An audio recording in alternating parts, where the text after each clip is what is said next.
Hukum percaya mitos dalam pandangan Islam.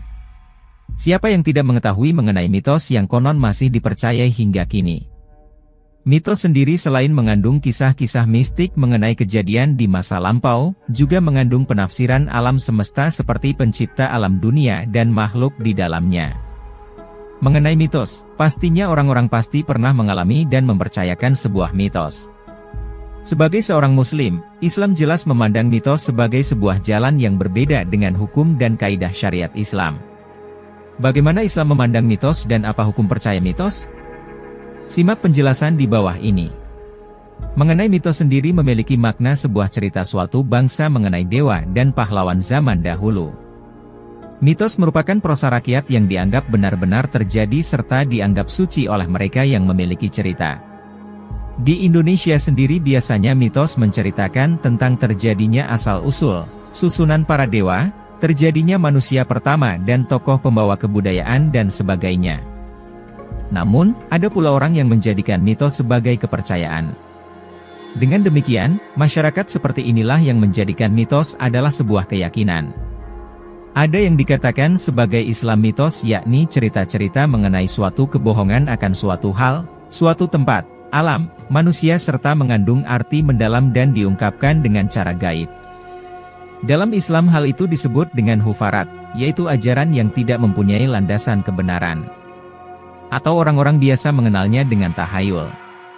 Islam adalah agama yang percaya tentang kebenaran dan sumber daripada kebenaran sendiri datangnya berasal dari Al-Quran yang langsung difirmankan oleh Allah Subhanahu wa Ta'ala. Hal tersebut terkandung dalam surah Al-Baqarah ayat 147. Artinya, kebenaran itu adalah dari Tuhanmu, sebab itu janganlah sekali-kali kamu termasuk orang-orang yang ragu. Quran Surat Al-Baqarah, 147. Percaya kepada hufarat atau mitos adalah cara berfikirnya orang-orang musyrik.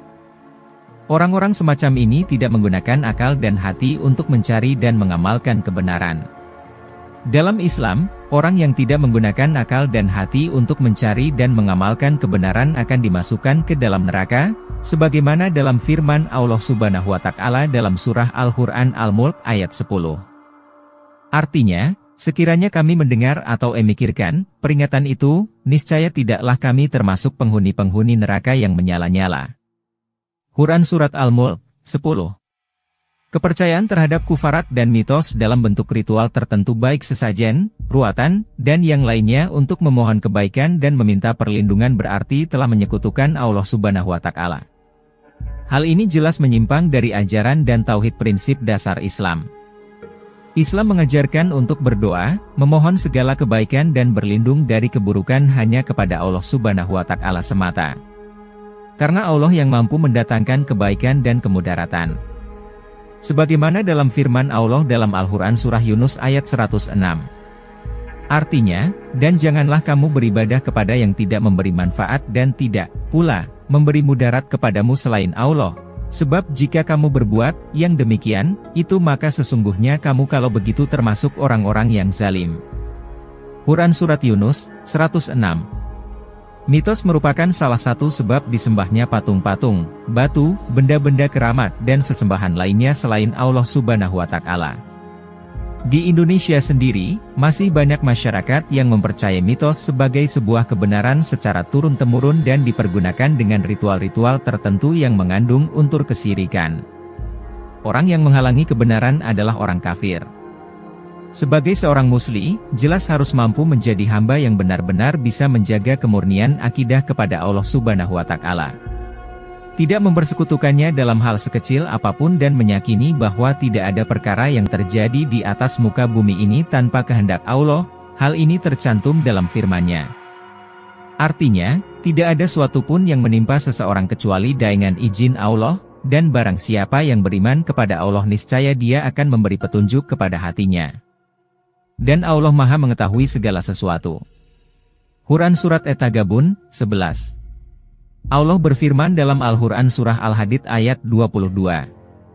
Artinya, tiada suatu bencana pun yang menimpa di bumi dan tidak pula pada dirimu sendiri melainkan telah tertulis dalam kitab Lauhul Mahfudz sebelum kami menciptakannya. Sesungguhnya yang demikian itu adalah mudah bagi Allah. Quran Surat Al-Hadid, 22. Sesungguhnya, Allah Subhanahu wa Ta'ala tidak menyukai orang-orang yang berjalan dalam kemusyrikan yang bisa menjauhkannya dari Allah. Hal ini bisa membahayakan dan merusak keyakinan kita kepada Allah Subhanahu wa Ta'ala.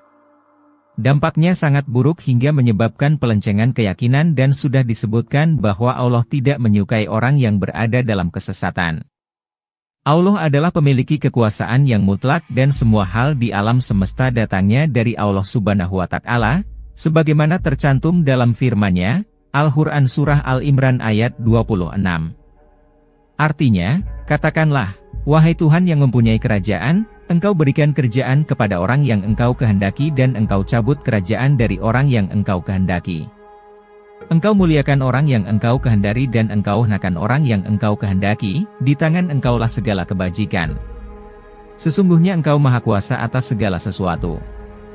Quran Surat Al-Imran, 26.